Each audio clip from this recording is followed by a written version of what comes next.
Good morning, everyone. It's a really pleasure to meet you all today, especially Dr. Becky, as she is here today with us and providing her expertise on intellectual property and property rights. As Dr. Becky holds a PhD degree in chemistry from the well-renowned institute ISC Bangalore.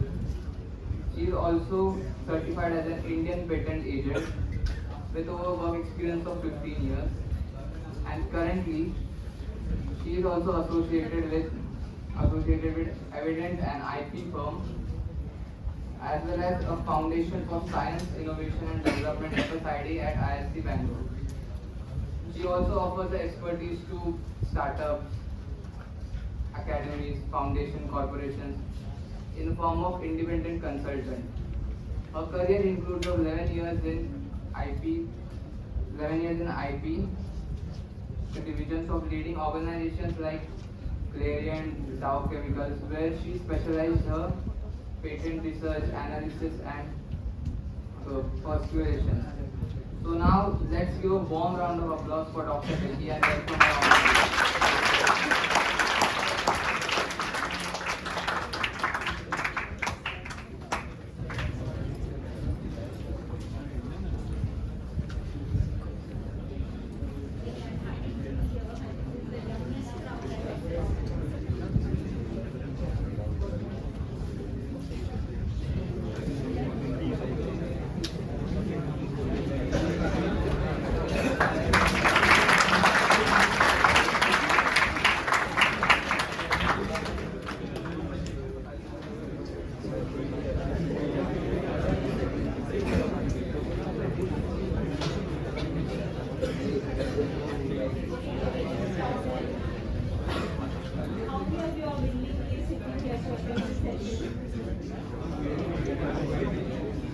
Okay, I would like to know that.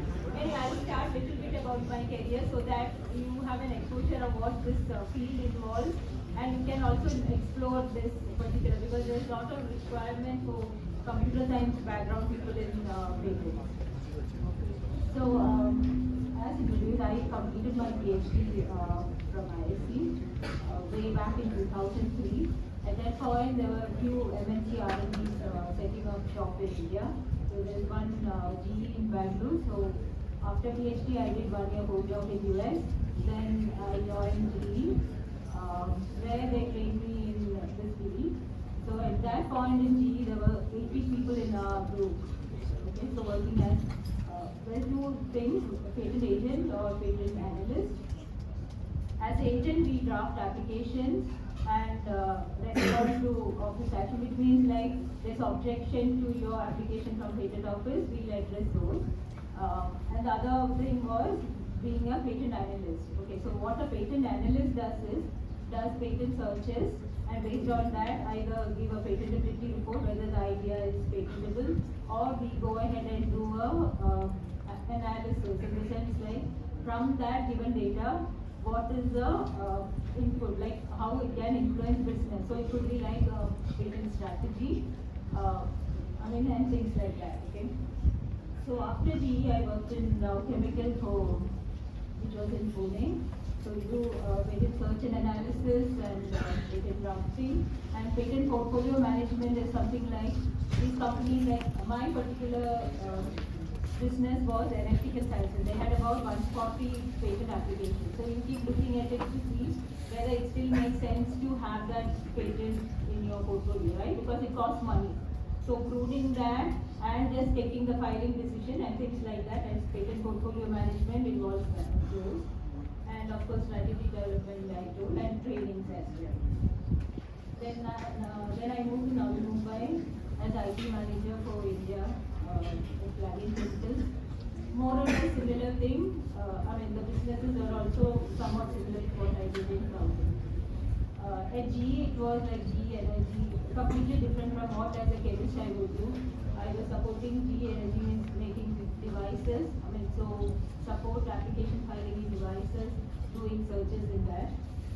And the other two was lighting and management. Since 2020, I'm working as an independent consultant.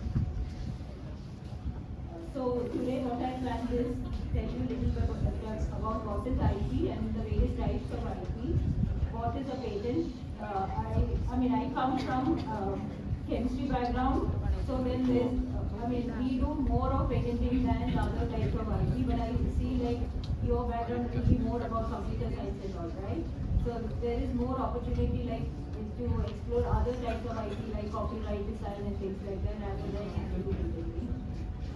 Then what are the criteria for patentability and how to obtain a patent and general life cycle on how you develop the idea versus from the patenting point of view, how to proceed.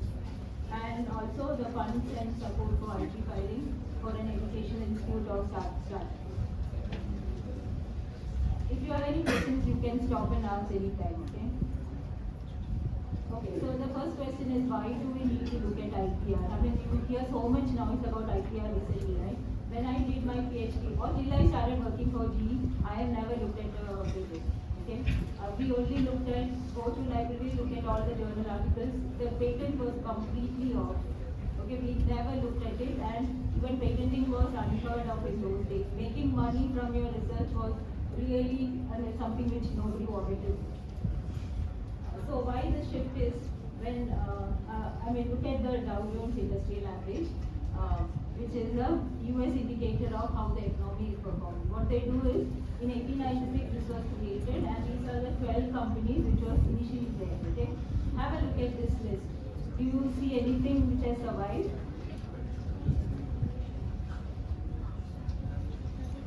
Anybody?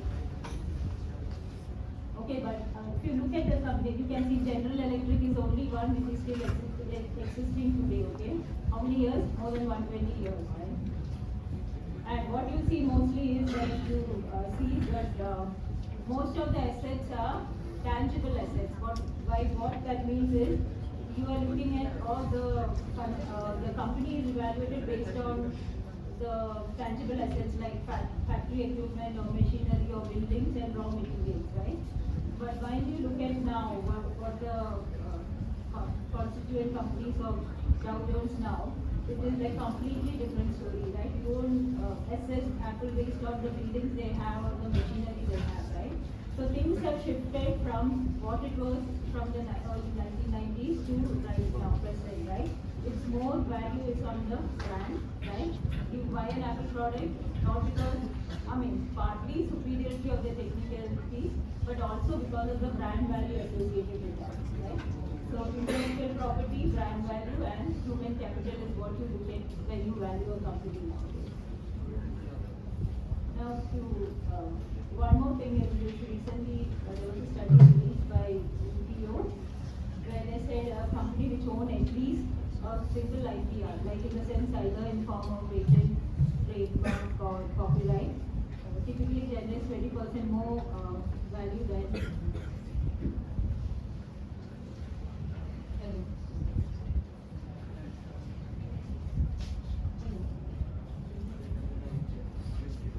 Hello. So they typically generate 20% higher revenue than compared to a company which does not own an IPR. Here now what we see in India as well. So in 2023 from all over the world, there were 3.5 million patent applications that were filed, which is 2.7% higher than the previous year. And when you look at India, you see from 2014 to now, the number of filings have clearly gone down. So if you look at this, in 2018 you have 50,000, which went all the way up to 82,000. Okay, so this is really a field which is developing and it is going to grow further. And for the first time in 2024, 55% of the patent filings, is it okay? Was from Indian inventors. So previously when we were in, during my time in GE used to file all the applications in US. They didn't do any India filing. Business in India, right? A lot of MNCs. You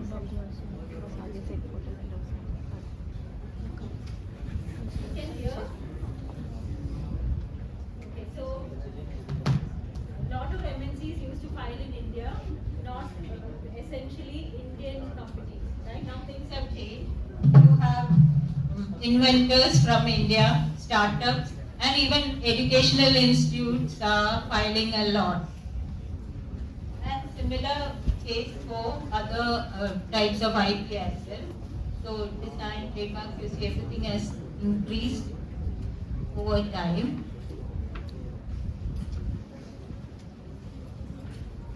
So now let's come to what is intellectual property.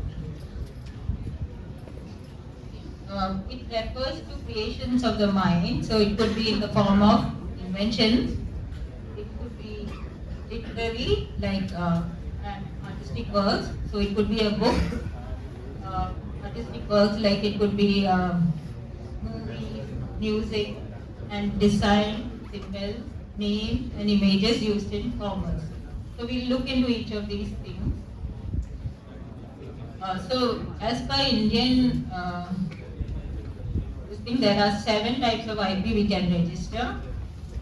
So you have patent, designs, trademarks, copyright, geographical indications, in IC layout designs, and plant varieties. This I won't touch. And as you see in the bottom, there's something called trade secrets and know-how. So I kept this separate because this is not a registrable type of IP.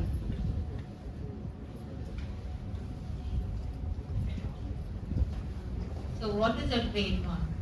So trademark refers to any sign capable of distinguishing the goods or services of one company from those of another.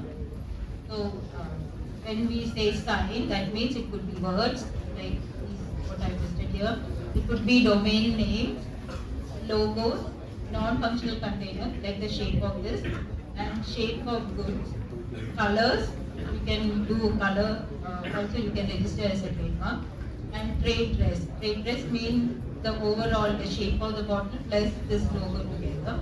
It could be a sound, for example, like Britannia Industries, a sound, or it could be a slogan. And what you need to keep in mind for a trademark is it should not be descriptive of the product you are planning to sell. So Easy Pay, anti-fog spray is for a payment testing or for an anti-fog spray, it's not a no. You rather go towards the right where you use Kodak or Rolex or something which is not associated with the product. Okay, that creates a better distinct trademark.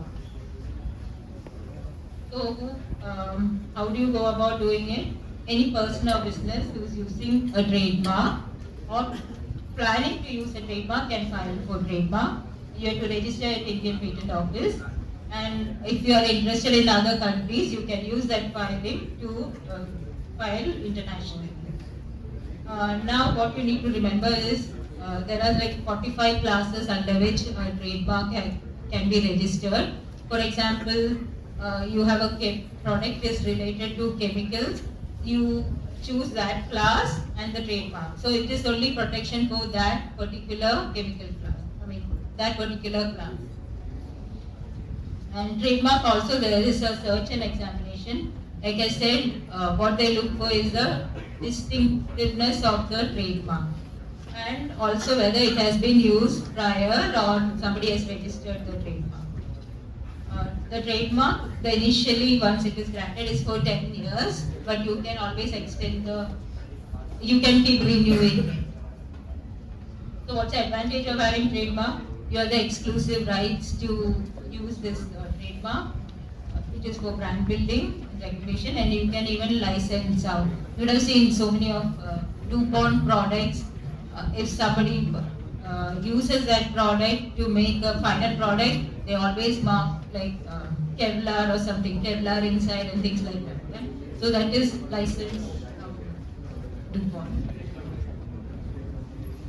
Now, what is the copyright? The exclusive right of the creator of work of literature, science, or art to publish and replace that work. The work must be original, bearing the unique characteristics of its creator.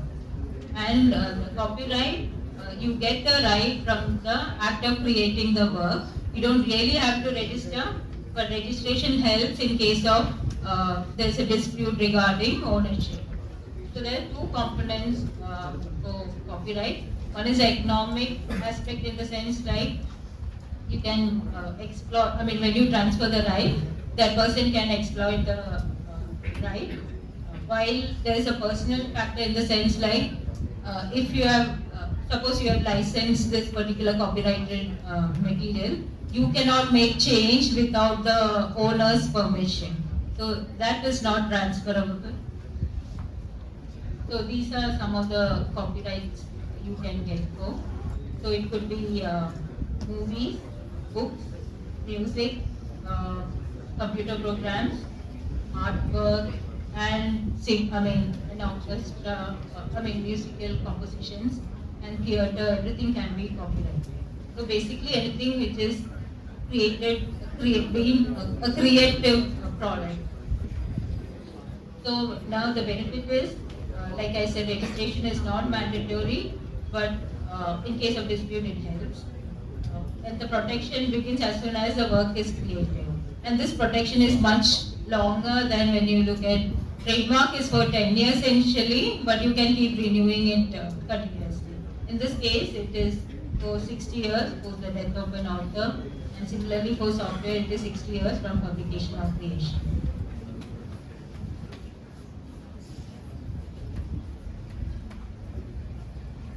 Okay, the next thing is design. What design means is the outward appearance of the whole or parts of the product. Well, design gives a distinct uniqueness to your product, right? A lot of times we make the decision to buy based on the design of the product. So it recognizes the creation of new and original features of shape, configuration, surface pattern, ornamentation, lines and colors. Finished product you are judged solely by the eye. So this is just an ornamentation. It doesn't have any functional aspect of it. If it has, because of this, the way these parts are arranged, it is getting a technical advantage, then you rather go for a patent. Is it okay or disturbing? Okay, so design is a good IP to exploit. Doesn't cost much, and it is, in the sense you can get it granted faster than a patent. For trademark, this is also registered under different classes. This is protection for 10 years and extendable to another 5 years, and it ends there. Okay, because anyway, designs keep changing, right? It's not like a trademark. A product is known with that particular mark, and we know certain products have been there for years and years, like for 100 years as well. So while for design, the lifetime is shorter. You can apply at the patent office of individual countries. Like with other IP, it gives exclusive rights, and when there are so many, like suppose you go to buy a mobile phone, there's so many in the market, right? The technologies may be similar, but what stands out is the design. And you can also license out your... Now, geographical indication is specific to products that are produced in a certain area. So it is related to the product as qualities or reputation, which can be related to the place of origin. To function as a GI, the sign must identify a product as originating in a given place. Anybody knows any example of a geographical indication? Any guess? Anything you identify here? No? Okay, so then it could be Assam tea. So Assam tea, you have the geographical indication registered. That same tea, if you try to grow in Maharashtra, you can't market it as Assam tea. Okay? So it is related to the place of origin. And in this case, other protections we saw, a person can apply for it or a company can apply for it. But in this case, GI is usually a group or sometimes a state applies for this certification. Now, what's a trade secret? This we saw, it is not, it's a secret, right? It is not something you register at any of the patent office or it doesn't require any registration.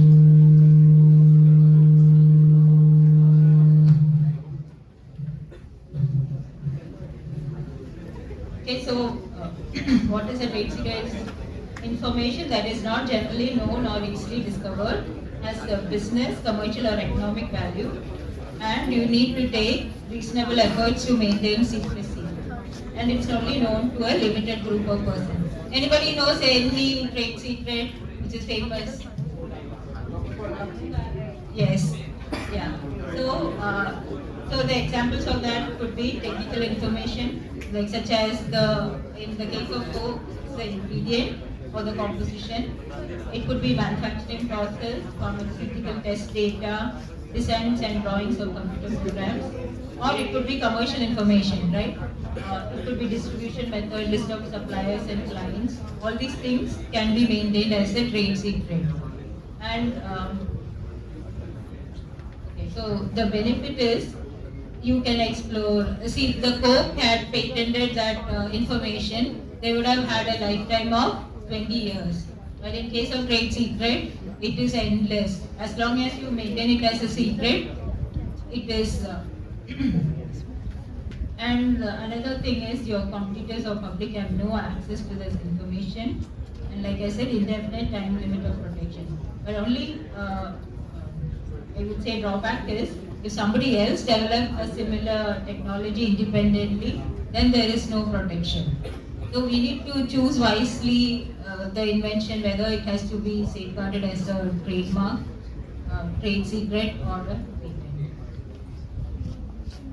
So IC layout designs also can be registered. It has, I think, for 10 years or something. So what you do is, if it is an original design, it is distinctive and capable of being distinguishable from other original design, you can apply for IC design. And you need to register. If it is commercially already exploited, you have to register within 2 years. And you have to apply to the Registrar Semiconductor Integrated Circuit Layout Design Registry. This is a recent type of IP which you can.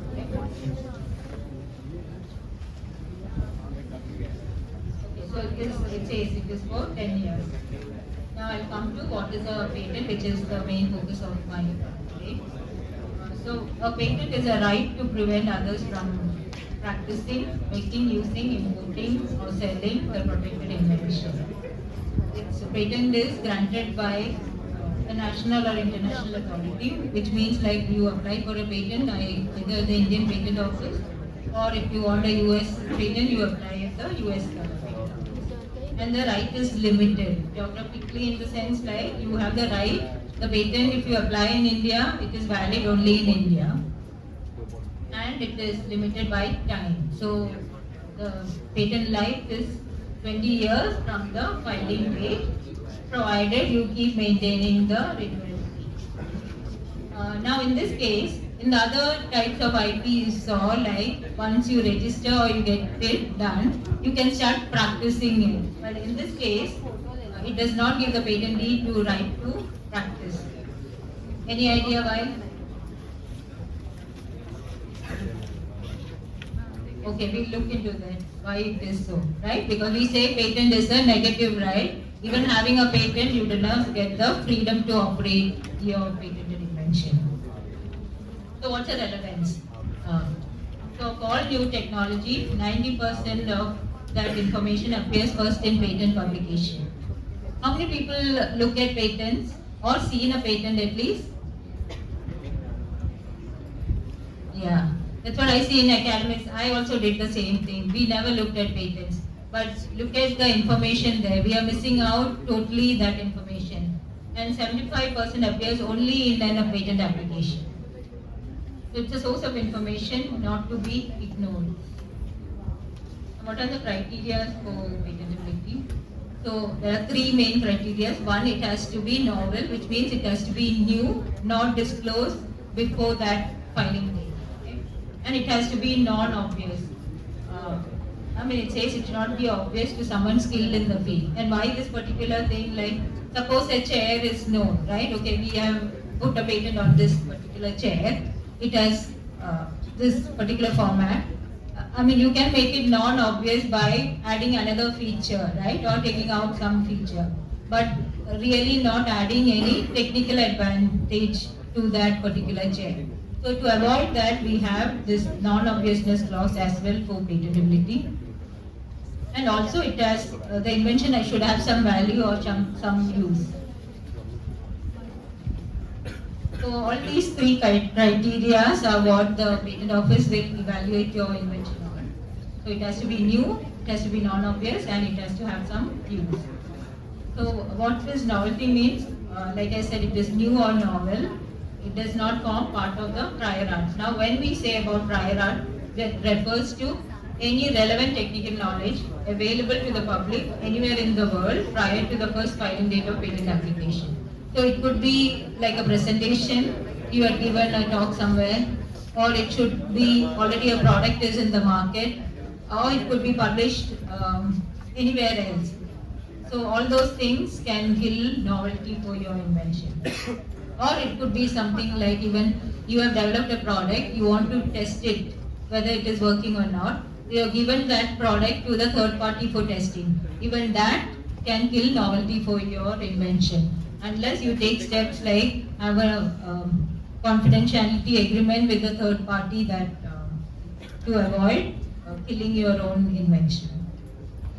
And most of the geographies it's first to file, which means that if multiple people are working on similar technology, who are first to file will get the advantage. They will get the patent. And most jurisdictions have this grace period. In the sense, they allow this in case you publish, within 1 year you have to file your invention. The same in US and India, while not so in Europe.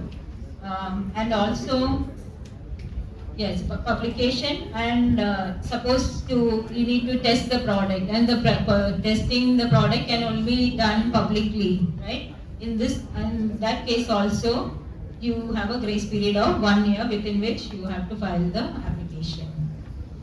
So like I said, your own publication or disclosure to third party can kill novelty, so you have to keep in mind all these things. Non-obviousness, invention is considered to involve an inventive step. That's a term used in India and Europe. Non-obviousness is the term used in US. So what we take into account the prior art means whatever is known before the filing date. Invention would not be obvious to a person skilled in that particular field of technology. So like I said, non-obviousness requirement is meant to ensure that patents are granted only for truly creative and inventive achievement, and not for development that a person with ordinary skill in the field could easily deduce from already exists. So something like, okay, suppose you have a particular, a zeolite known for metal ion removal, okay? You just tweak little bit the structure of it, but if you don't make any technical improvement, see, suppose your function is removing metal ions from the system, and just by tweaking you get over the novelty, but actually you are not adding any advantage to the invention as such, right? So that's what they will assess for non-obviousness. Then one more thing, why the patent system? You will think why the patent system has to be there, right? Something like, if you make an invention, you keep it as a secret, you can use it forever, right? That makes sense in some ways, right?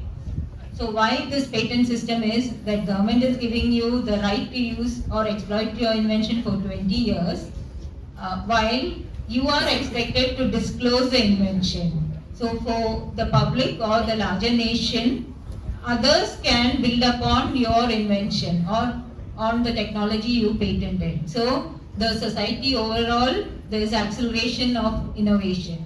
So that's the idea behind the patent system. So what is expected in the patent is, other than the 3 criteria to meet the patentability, you should have enablement. So you should disclose the invention in a manner sufficiently clear and complete for it to be carried out by a person skilled in the specific technical field. Why this thing? You think patent means exclude others from practicing, right? Right? So this seems little off. So what it means is, using that information, you will learn the technology to make progress, right? Make even more technical advancement. And in India, we have the specific, the best method of doing the patent also has to be disclosed. And there are in other jurisdictions as well, non-patentable subject matter. So we look into it. Under Section 3 and 4 of Indian Patent Act, Section 4 refers to atomic energy. So any invention related to atomic energy is not patentable. So these are some of the things. So anything which is frivolous, against public order, morality, public health, environment, whichever can, against these things, ideas cannot be patented. Scientific discoveries, abstract ideas, like gravitational or, theory of gravitation, all those things you can't. But using that, if you develop some method or product which is useful and meet those criteria, you can patent that. And like I said, this in pharma they do like a particular compound is known for activity, then they change the form, right? Maybe a different salt, right? Which can perform similarly. That is again not allowed under this section. Methods of agriculture or horticulture is not. Method of treatment of humans or animals is not patentable. Plants and animals other than microorganisms. Now microorganisms, we believe that this is because it is man-made sort of thing. Other than that, plants and animals as such, even if you do modifications, you can't patent that. Mathematical or business methods or computer programs per se or algorithms falls under non-patentable subject matter. So what we can do in case of computer programs is, finally it is being used for some useful thing, right? So you have to link the program with some hardware or some tangible technical advantage, right? So that's a way we overcome this section. Methods of performing mental acts or methods of playing games. So you can have a game as a product, but not the method. And traditional knowledge is also not a patentable subject matter. Okay, this I just wanted to touch upon. Like when you publish a paper, you could whoever worked on it as authors, right? In the case of patent, it is little different. In the sense, a person who conceived the invention or part of the conception of this invention only is an inventor. So not the person who followed the instruction to reduce it to practice, nor the person who brought the problem. Suppose like a manager came up and told you, you work on this problem. That doesn't make him an inventor. And there are two aspects here. One is inventors who conceive the invention and the person who owns the invention. So the person or company that files a patent application is the applicant, holder, owner or assignee of the patent. In some cases, the inventor and the applicant would be same, but most of the times it is the company would be the applicant or the assignee, and the inventors are the people who invented. So how the ownership of patent rights is with the, in case of invention developed in the course of employment, it's automatically assigned to the employer, right? I'm not sure what your particular policy is. Usually universities also, students who develop the IP, university owns the IP, I think, right? And irrespective of the contribution of each of the inventors for a particular invention, all of them have equal rights. So it is good to have agreements in place before, like either before you, usually employment agreements will cover that all of whichever IP you develop during the course of your employment, the your company would be the owner. Okay, I won't go into much detail. So these are the various types of patents in India. Divisional is when usually one patent they allow for one invention. Suppose your invention is a product and a process, they will object to it. So then in which case you will have to file a divisional. Patent of addition, you did a first filing, you improved upon that invention, you can do additional filing using that first filing as the parent application. Provisional is, we discuss about first to file, right? Suppose you don't have any example or data, but by filing a provisional application, you get the priority date. So what that priority date means is anything before the filing or the priority date is prior art for you. So to get that date, you do the provisional filing and you follow up with a non-provisional filing within 1 year. Okay, that's a must. If you don't do the filing within one year, this is lost. This date has no value. And convention application, PCT application is if people, inventors from outside India wants to file, they can use this route to file in India. Okay, so they'll file in their respective country, then use that filing to extend that application to India. Now, how to obtain a patent? So first of all, once you have an idea or invention in mind, you should do a prior art search to confirm or identify what exactly is the invention. And this is a very crucial step, right? I have instances where people said this particular thing worked. For example, this alcohol worked for absorbing certain thing. Okay, so what's the function of that alcohol? That's a question I would ask. Is it working as a solvent? What is other functionality? Then you can cover. In case of that, in place of that alcohol, there may be other variants which you can cover, right? So you can broaden your scope.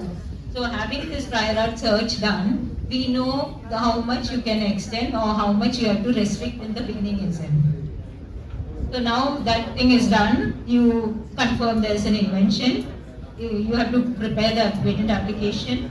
Either preferably using an agent and an attorney.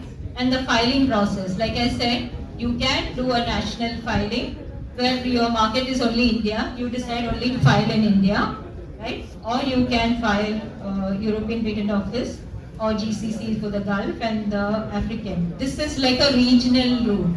So if you are only interested in this particular route, you can do a single filing there and it will go to each of the countries for examination later on. PCT is the most used route. Here what we do is, we can do an India filing and taking that priority, we can do a PCT filing. So this PCT filing advantage is that you can designate multiple countries and you get almost 48 months to decide. So by that time you are clear how your product is faring and which region would be of interest to you. Of course, it is expensive to file. If your market is only in India, it doesn't make sense to apply elsewhere. So once you do the filing, then in India we will file a examination request. So that is the prosecution at patent office step. Okay. So they will examine it based on the known prior art and give you all the objections. I said like novelty, non-obviousness, non-patentable subject matter, and so forth. And you clear all that thing, you get a grant. Okay, one thing to note is there is no such thing as an international patent. All patent is geographically limited. If you apply for a patent in India, it is not valid elsewhere. Okay, now the typical cost is, initially you will have a filing fee and associated cost like drafting and things like that. And if you have to file in other countries, similar charges elsewhere. Then the next step is the prosecution, where you request for examination, then you have to respond to all this patent office objections. And okay, if you go for accelerated examination, you need to pay early publication charges. So this is the next set of costs involved. Then finally it is granted. You have to keep maintaining the patent, right? In India, you have to keep paying maintenance fee annually, while in US you can give for a period like 3 to 4 years. So typically these are the costs involved. Just for maintaining the patent.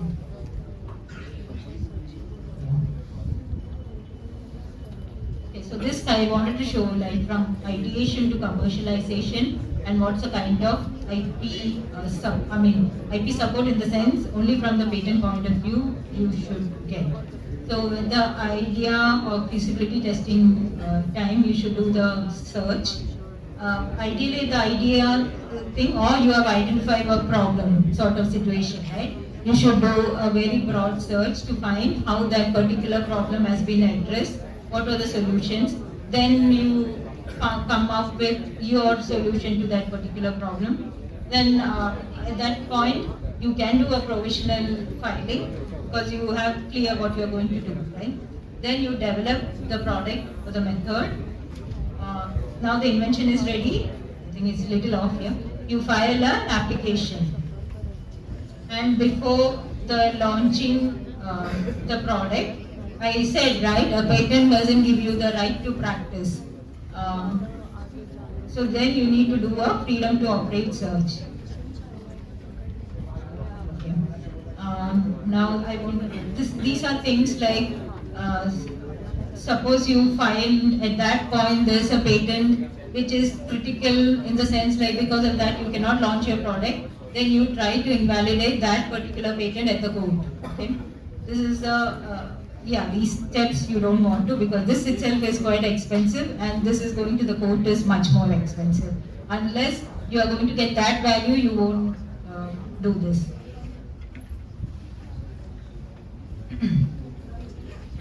Okay, so I showed you some of the things about patent.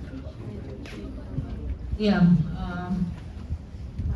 Just because the idea or invention is there doesn't mean you to go ahead and patent it. You need to think of what is the commercial value from that patent, right? Because it takes effort.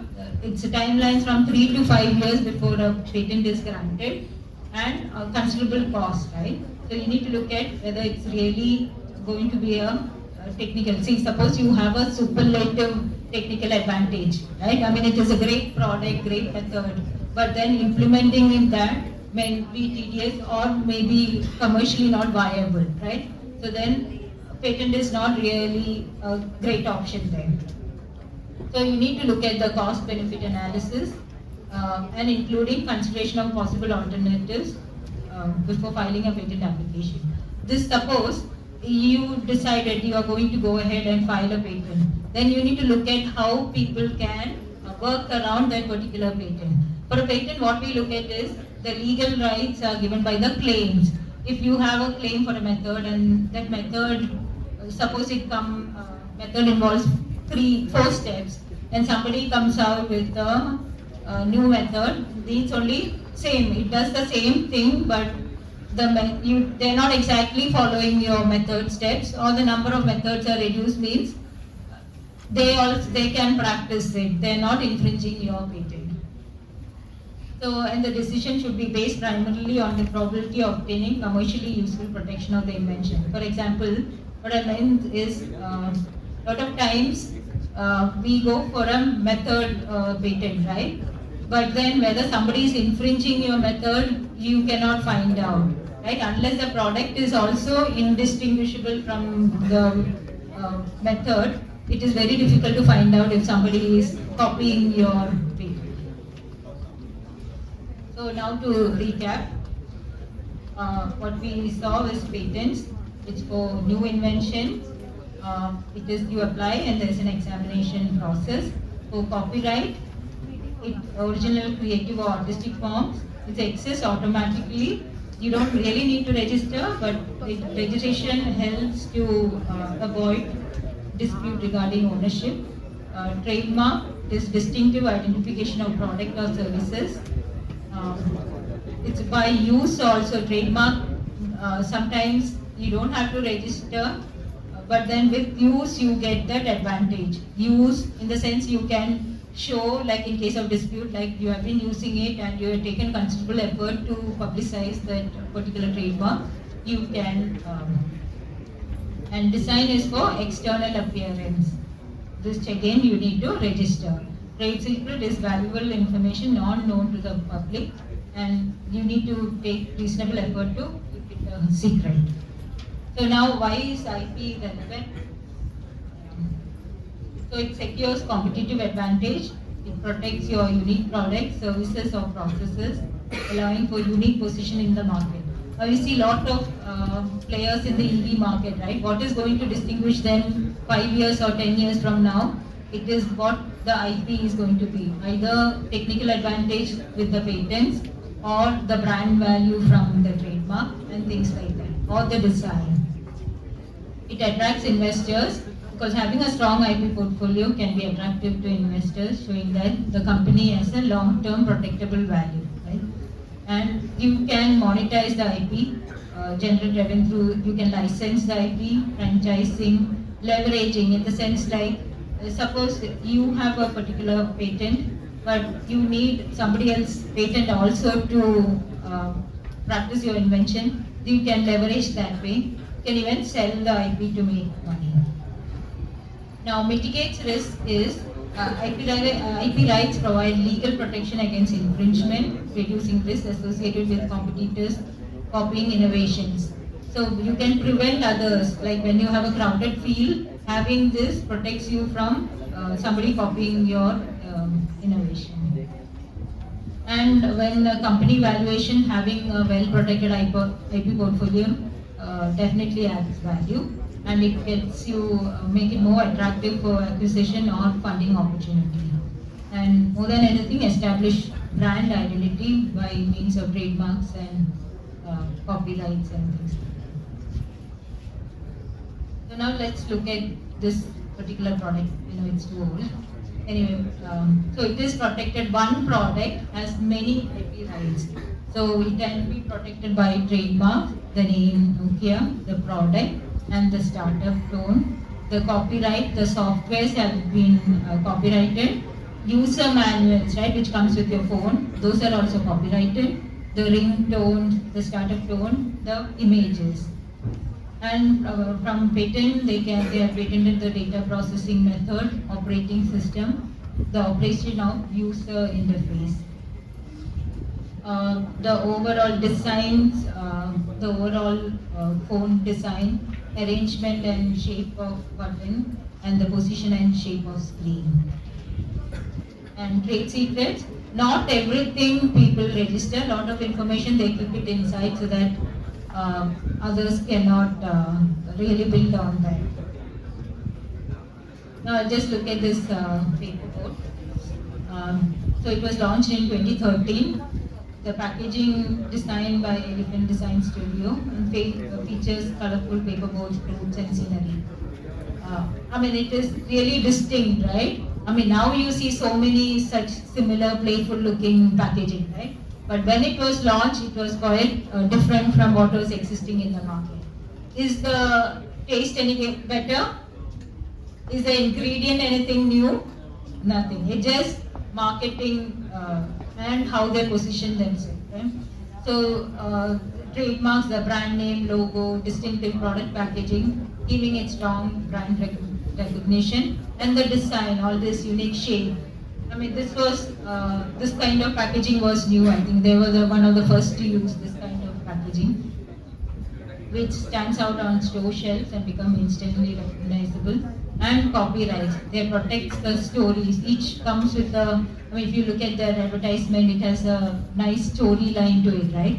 So those videos, the stories, illustrations, all are protected under copyrights. Okay, so that's the end of the thing. I just want to say there's a lot of trust from the government to support innovation ecosystem. There's a lot of funding for startups and also educational institute. What is the advantage? If you look at this SIP program from the patent office, there's I said like typically patent takes 3 to 5 years, but you have the advantage of using accelerated examination. So once you file that accelerated examination, within few months it gets examined, and of course in 1 or 2 years I think you can get a patent granted. 80% rebate and official fees for educational institute startup, and there's a panel of IP facilitators who can assist in filing of application. So you do not have to pay the facilitators, which patent office pay them directly. And for similarly, there's a 50% reduction in trademark filing fee. So if you are interested in starting your own firm, starting your own startup or file a patent as a student, you can look at the Maharashtra state does lot of funding. There are a lot of innovation cells. Okay, and also you can look at this guide. This all listed from IP point of view as well as to support your project. There's a lot of funding opportunities here. Okay, that's it. Thank you. Any questions?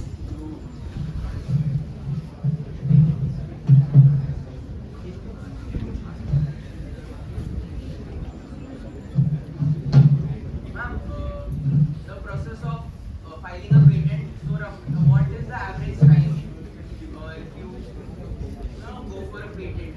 Yeah, that's what I'm saying. It is, takes 3 to 5 years typically. But for startups and students or individual inventors, it comes down. Like you can file for accelerated examination, and I think 1 or 2 years you can get it granted.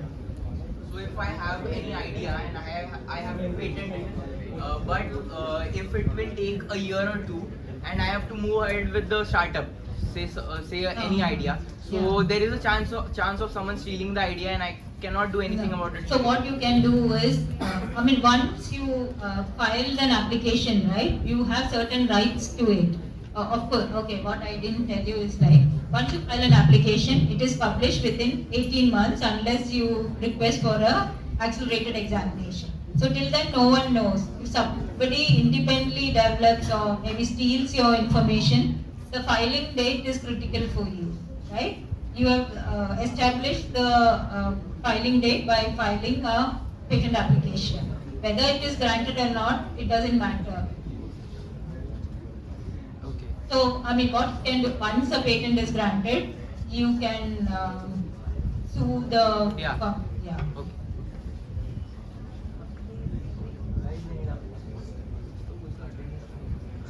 Any other questions? No, ma'am. Thank you. Good.